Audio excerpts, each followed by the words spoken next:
Hi guys, magandang hapon. So, 5 PM na dito pasado guys, pero maulan kasi and ngayon lang ako lumabas. Nagpabasa lang ako guys kasi maliligo din naman ako. So, umikot lang ako dito sa garden at tiningnan ko yung mga Echeveria succulents natin. Ayan, hindi ko nga lang to guys napakita sa inyo pero ito yung di ko alam kung Cante Domingo siya.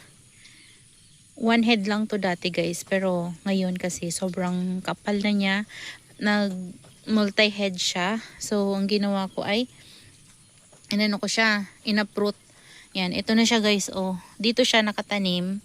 Transfer ko dito para magamit ko yung white pot na yun. Ayan oh, pinagpuputol ko. Nilagay ko lang dito, baka sakaling mabuhay pa siya. Ayan. Tapos ito yung mga babies na nakuha ko sa kanya guys. Yan, pinugot ko na lang kasi nasisira yung mga leaves niya. I-air dry ko siya. Tapos, i-separate pot natin. Yan, tatanim natin isa-isa. So, nabili ko to before na one head lang. So, ngayon, marami ng heads. Ayan, ito dalawang heads guys. Oh. Yan. Ito, may mga maliliit tayo. Ayan pa. Ito. Ayan. Tapos ito. Ayan pa guys. Tapos nandito yung iba. Ayan. Tapos ito pala guys, kinat ko oh, para ma-propagate ko. Ayan yun nandyan. Tapos dito yung iba. Sana ba yun? Ito. Ito yung isa guys. Ano din to? 1, 2, 3, 4 heads din siya. Ayan. Bagong cut lang yan guys. So ini-air dry natin. So nandito yung pot na yun. Meron pa tayong isang pot. Yan, nag-cut din ako nung ano ko guys. Oh, ipoprop ako din. Yan, eto. Meron pa akong isang pot. Labas tayo. Para mas makita nyo guys. Kasi nahihirapan ako dito sa loob. Masikip. So, ayan guys. Ito yung ating Cante Domingo. Ayan. Dalawa kasi yun guys nabili ko before. Parang dalawang order ako nun. Ayan. Tapos, eto na siya. Yan. Pareho na din nung isa. So, dumami yung heads niya at naging ganito. Tingnan nyo naman guys ang itsura niya. O, diba? Sobrang dami niya mag-babies kaya mabilis mapadami. Pero not sure guys kasi meron ako before Cante Domingo. Parang narat yun sa katandaan niya. Hindi siya naging ganito. So, ito, grabe. Ang dami niya mag-babies. Tapos, yung isa kong Laura dito guys, kinuha ko nandoon katabi ng kinuha na natin ng mga babies na ganyan. Yan, ikakat ko din yan soon. So, yun muna yung unahin ko. Ito, meron pa tayo ditong Laura. Tingnan nyo din guys. From one head, naging 1, 2, 3, 4, 5, and 6 heads na siya guys. Paikot na. So, hindi ko alam kung paano ko siya paghihiwa-hiwalayin or hahayaan ko na lang siyang ganyan. Kung naaalala nyo guys before, meron akong Laura din na sobrang laki na talaga niya. Nagsimula lang yun guys sa maliit sa akin and then napalaki ko talaga ng sobra. Kaya naman, nakakatuwa itong Laura. Maire-recommend ko to guys sa mga beginners na gustong mag-alaga ng succulents.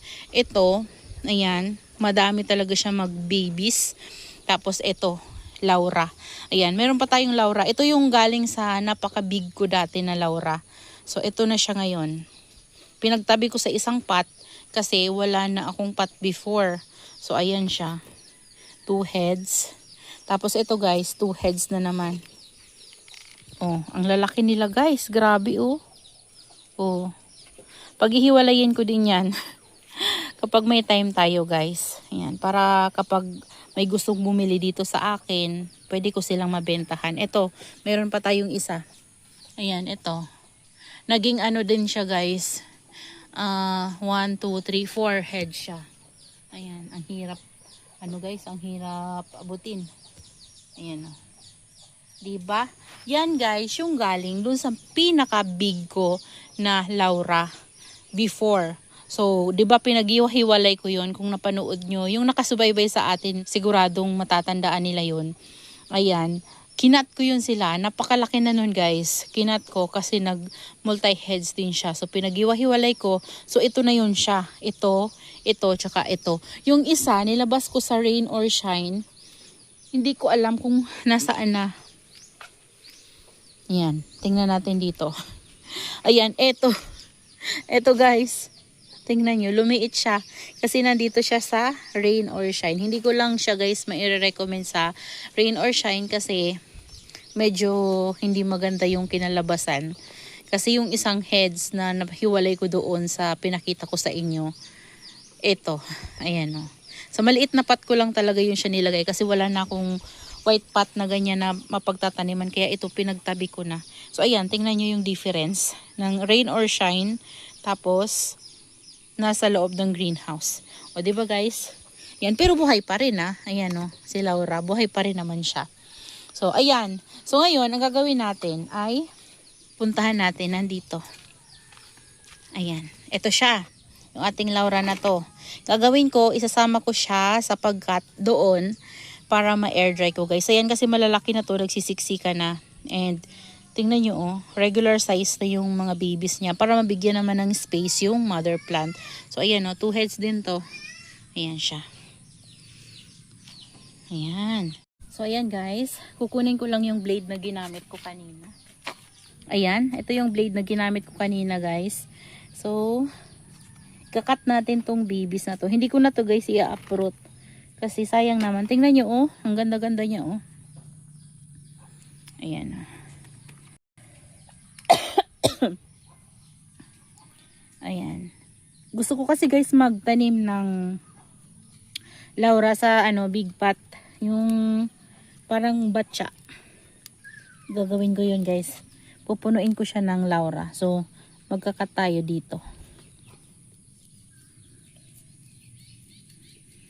Ayan. Ayan guys. So, tapos gagawin natin, tatanggalin natin yung mga dry leaves. And then, i-air dry natin to. Ayan. May na-damage. Tanggalin na lang natin yung na-damage. Tingnan nyo guys. Di ba? Malaki na siya. So, meron na tayong isa.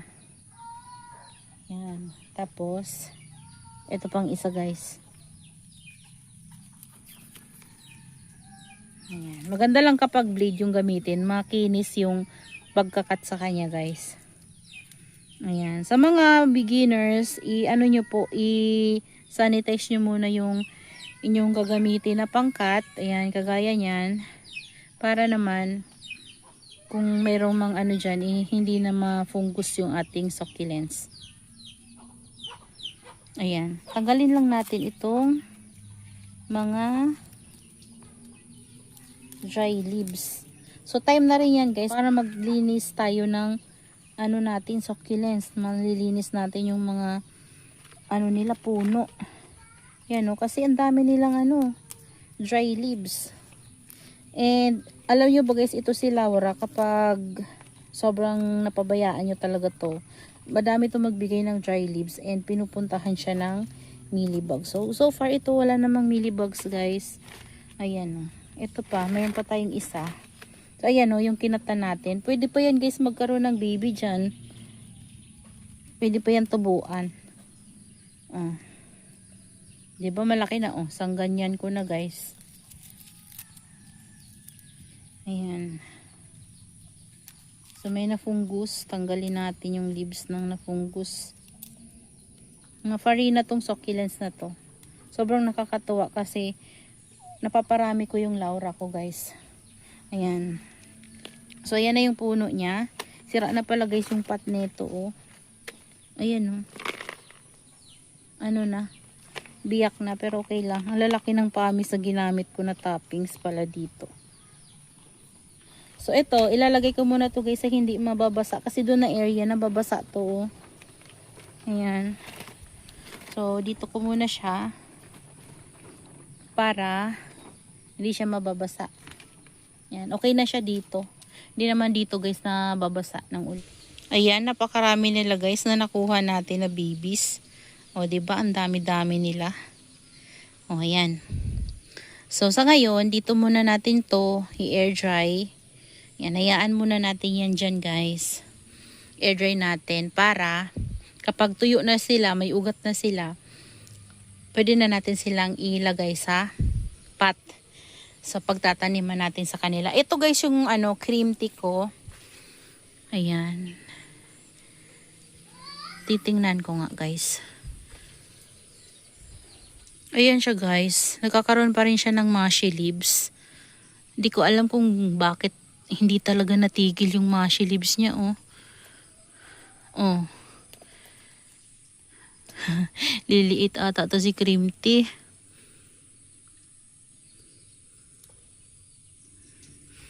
Ayan, ikat ko, guys, ulit yung kanyang yan, yung niya, parang may lumambot. Guys, sinagad ko yung pagkat sa kanya. Nakuha ko na kung ano yung problema niya. Yung stem niya, para siyang nagkaroon ng mushy sa side na to. Yan dito. So, ginawa ko, sinagad ko. Tapos, tinanggal ko pa yung ibang leaves niya. Ayan, Tapos, yun, Ayan. So, paggabi na, ayan, i-air dry ulit natin to. Dito na lang muna natin ulit, guys. So, sana ma-stop na. Kasi napakalaki ng cream tea na to. Sayang naman to, guys, kapag, na rot. Ayan. So, ito yung mother niya. Yung dito na side, guys, nagkaroon pala siya ng problem. Kaya siya naggaganon. So, ayun. Balik tayo dito. Ayan yung ating mga nakuhang babies. Galing sa ating Laura. Tapos sa ating Canti Domingo. So, ayun, guys. And dito pala, naitanim ko na rin, guys, yung ating charan, yung ating pinutol galing dito. So, ito wala pang progress. Wala pa siyang baby. Hindi ko alam kung mabubuhay pa siya, guys. Pero, matigas pa siya. And, tingnan natin kung mag-baby pa rin siya. So, ayan. Ayan na. Naitanim ko na siya kanina lang, guys. Maaga kasi ako dito sa garden. Tumingin ako dito. Tapos, naisip ko nang itanim siya. Kasi may isang vacant ako na pot. So, yun, guys. That's all for today's video. I-air dry lang muna natin yung mga kinat natin. And then, saka natin sila itatanim kapag dry na at kalos na yung sugat nila or kaya meron na silang new roots para safe sila, guys, itanim, hindi sila magra-rot. So, yun lang, guys. That's all for today's video. Yan. I hope you enjoy watching and see you on my next vlog. Happy gardening, everyone. Bye!